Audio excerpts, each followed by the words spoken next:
Hello friends, आपका हमारे YouTube channel आपका हेल्थ गुरु में स्वागत है। इस वीडियो में हम स्लिप डिस्क को आप किस तरीके से घर पर ही डायग्नोसिस कर सकते हो, शुरुआत की स्टेज में आप उनका निदान कर सकते हो, वह सिखाने वाले।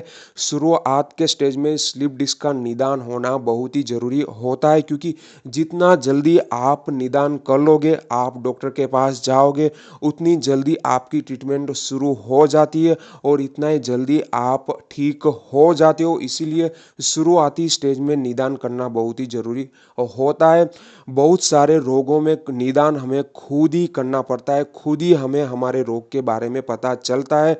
जितना आप जल्दी अपने रोग को पहचानते हो, अपने जो सिम्टम्स दिखते हैं, जो लक्षण दिखते हैं रोग के, उनको पहचान लेते हो, उतना ही जल्दी आप रोग का इलाज शुरू कर सकते हो। तो यहाँ पर आपको खुद ही पहले अपने शरीर में जो भी अलग अलग सिम्टम्स दिखते हैं उनको पहचानना है और फिर आपको डॉक्टर के पास जाना है। तो यहाँ पर जो स्लिप डिस्क होती है, यानी जो गादी खिसक जाती है, इसमें अलग अलग सिम्टम्स हमें दिखते हैं। जैसे कि बैक पेन होता है। बैक पेन होने के बहुत सारे रीजन्स होते हैं। मस्कुलर पेन होता है, या तो फिर लिगामेंट स्ट्रेन की वजह से होता है, या तो फिर फेसेट जॉइंट हो सकता है, या तो फिर अलग अलग रीजन्स की वजह से भी बैक पेन होता है। पर अगर बैक पेन के साथ सुबह उठते ही बहुत ही ज़्यादा स्टिफनेस लगती है, आपकी जो कमर होती है बहुत ही ज़्यादा अकड़ जाती है, आप आगे की साइड झुक नहीं सकते हो, और जो कमर होती है, जो लोअर बैक होती है, वहाँ पर सूजन आपको लगती है, वहाँ पर बहुत ही ज़्यादा दर्द होता है, तो आपको पता चलेगा कि आपकी जो कमर है वहाँ पर जो डिस्क है इसमें इंजरी हुई है, वहाँ पर स्लिप डिस्क हुआ है। इनके अलावा आप जैसे जैसे एक्टिविटी करते हो वैसे वैसे आपका पेन कम होता जाता है, यानी कि सुबह के टाइम सबसे ज़्यादा दर्द होता है, पर जैसे जैसे दिन जाता है वैसे वैसे आपका दर्द कम होता जाता है। तो आपको पता चलेगा कि आपको स्लिप डिस्क का दर्द हुआ है।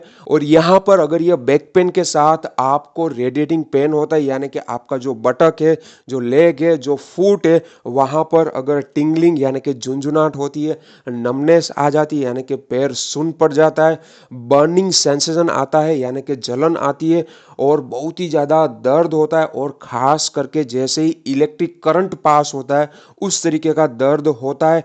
यह दर्द आपके एक पैर में हो सकता है या तो दोनों पैर में भी हो सकता है। अगर इस तरीके के रेडिएटिंग सिम्टम्स आपको दिख रहे, तो आपका जो डायग्नोसिस है वह कंफर्म हो जाएगा कि आपको स्लिप डिस्क हुई है। पर कई बार यह रेडिएटिंग पेन नहीं होता है। अगर जो स्लिप डिस्क हुई है वह बहुत ही कम लेवल की है, यानी कि डिस्क बल्ज हुआ है, गादी जो है वहाँ पर सूजन आई है, तो इसमें रेडिएटिंग पेन के सिम्टम्स नहीं दिखते हैं। जस्ट आपको बैक पर ही तकलीफ होती है, बैक स्टिफनेस आ जाती है और बहुत ही ज़्यादा बैक पेन होता है, या तो स्वेलिंग आ जाती है, तो भी आपको यह पता लग जाना चाहिए कि आपको स्लिप डिस्क हुई है।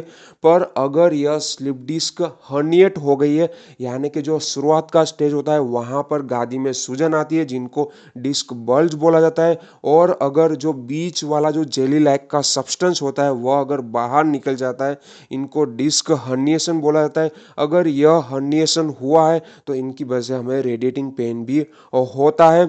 यहाँ पर हमें दर्द जब भी हम लंबे समय के लिए खड़े रहते हैं, बैठते हैं, या तो चलते, या तो फिर कोई भी ज़्यादा एक्टिविटी करते हैं, आगे झुकने वाली एक्टिविटी करते हैं, इसमें हमारा दर्द एग्रेवेट हो जाता है, यानी कि बढ़ जाता है। और जैसे ही हम आराम करते हैं यानी कि लेट जाते हैं, तो हमारा दर्द चला जाता है। तो ऐसे अलग अलग सिम्टम से आपको पता चलेगा, अलग अलग एग्रीवेटिंग फैक्टर और रिलीविंग फैक्टर से आपको पता चल जाएगा कि आपको जो दर्द हो रहा है, जो बैक पेन है, वह स्लिप डिस्क की वजह से हुआ है। तो तुरंत आप डॉक्टर के पास जाइए, ऑर्थोपेडिक सर्जन को दिखाइए, वह आपको एक्सरे निकालने को बोलेंगे, एमआरआई निकालेंगे, और वहाँ पर से आपका जो डायग्नोसिस था, खुद का जो निदान किया था, वह कंफर्म हो जाएगा। फिर डॉक्टर आपको फिजियोथेरापी करने को बोलेंगे। आप खुद ही नेचुरल तरीका यूज़ कर सकते हो, एक्यूप्रेशर कर सकते हो, या तो अलग अलग नेचुरल तरीके से भी गादी आदि का जो दर्द है इनसे छुटकारा पा सकते हो। पूरी तरीके से स्लिप डिस्क की ट्रीटमेंट बहुत ही आसानी से अर्ली स्टेज पर ही कर सकते हो। तो यहाँ पर हमने यह बहुत ही आसान सा निदान करने का तरीका आपको सिखा दिया। तो आशा रखता हूँ कि आपको हमारी इन्फॉर्मेशन अच्छी लगी होगी। अगर अच्छी लगी है तो यह वीडियो को लाइक ज़रूर करिए, ज़्यादा से ज़्यादा लोगों तक शेयर करिए ताकि सभी को हेल्प मिल पाए। और ऐसी अच्छी इन्फॉर्मेशन के लिए आप हमारे चैनल को सब्सक्राइब भी कर सकते हो। Thank you for watching.